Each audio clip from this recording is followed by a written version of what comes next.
Swipe. Oh, right. Break. I wake up motivated. I wake up motivated. I wake up motivated. I wake up motivated. I wake up motivated. I wake up trying to bless somebody, encourage somebody, help somebody to the next level. I got time today. I got time today. I got time today. Let's get to this call. Miss Griffin, coming to you. What's up, Miss Griffin? Hi. It seems to me there is a disconnect between the recruits, what they want, and what HBCUs, how they view football. The players want to go to the next level, to whether it be NFL or whatever. They want to play professional ball, but that's not the aim of HBCUs. I mean, like you said earlier, money versus exposure. Or there's just a disconnect. Now, years ago, we had great players come out because of social, how the social climate was. Yeah. We couldn't go to Alabama. We had to go to Mississippi Valley. But when the social climate changed, then the mission of HBCU football became disconnected from what the players wanted, or the players what they aim for. That's good. That's good, Miss Griffin. I mean, it's just the kid from South Carolina State who's now LA Rams. I'm sorry, it was a Clemson game. It was a Clemson game that gave him the exposure, and also the Celebration Bowl. Those two games gave him exposure.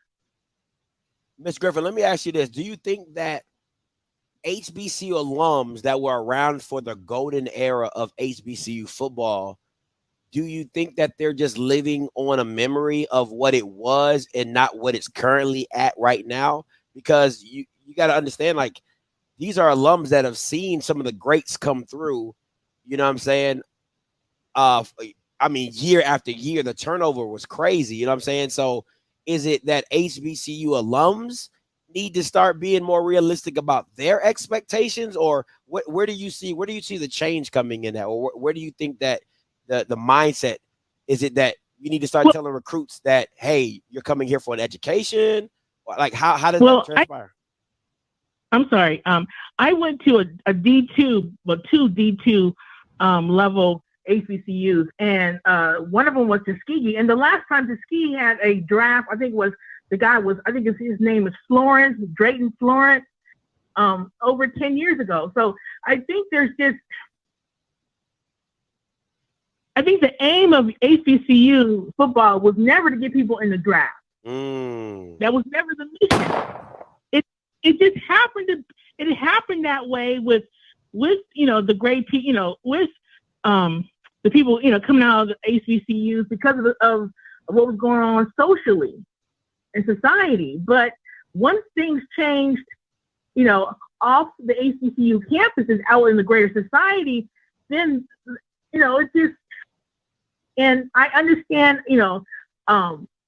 older alumni than myself. I'm in my 50s, but I know other older alumni who were around in the 60s and 70s and early 80s.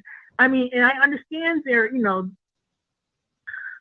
they love living that, those memories, and those are great memories. But things have changed. And I want HBCUs to get more, players.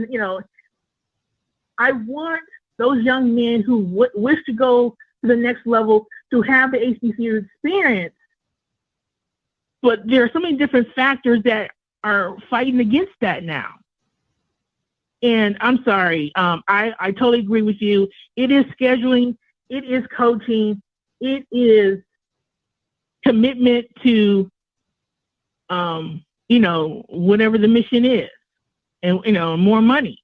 I watched the first half of Morgan State play against Georgia Southern. They play fantastic. Now, of course, second half, Georgia Southern started taking to another level, but I saw great promise. But you have to play those tough games, even if you do lose. I watched watched Langston play white schools, other white schools. I've listened to and watched. What was the game? Oh yeah, the North Carolina versus FAMU game. Yes, ma'am. And I just, saw glimpses of greatness, but we have to make commitment. But the question is, do you commit? Are you have a young man come for it? What's the pitch? I'm sorry. I hate to ramble. I'm sorry, rambling. What's the pitch for coaches at HBCU? Is the pitch different than a Power 5? Has to be. It has to. Has to be. Has to be. Get to play in front of your people. Yeah, because it's not the same. I can't promise you. I can't promise you anything. Exactly. Yeah. I wonder what But mine is Dion. What's the pitch for Maynard? What's the pitch for Coach Pugh? What's the pitch versus Pugh? Now Pugh got some. He got some notches on his belt. Exactly. I mean, okay, maybe not Coach Pugh, but say other people in the MEAC, other people in even the SIAC at Tuskegee, at Clark Atlanta, at Miles. I mean, there are people who do aspire. So what's the pitch versus say Alabama or LSU? That's right. Or Michigan State. Talking about black coaches. I mean, Michigan State got a black coach. Penn State got a black coach. Yeah. What's the pitch? What's the pitch? I like that. It's not like color. It can't be the color. It can't be the color of the coach's skin. It's gotta be the pitch.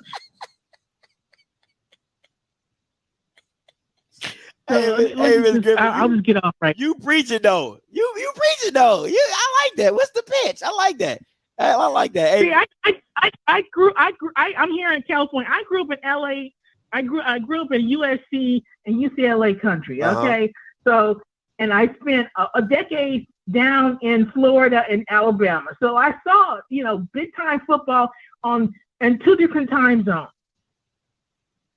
And two different regional cultural landscapes. Because Southern California is quite different than Alabama and Florida, but both places are crazy about their football. Believe me. All right, Ms. Griffin, thank you so much for the call. Appreciate it. Thank you. Thank you so much, Ms. Griffin. That was a beastie call. But I want to pitch it to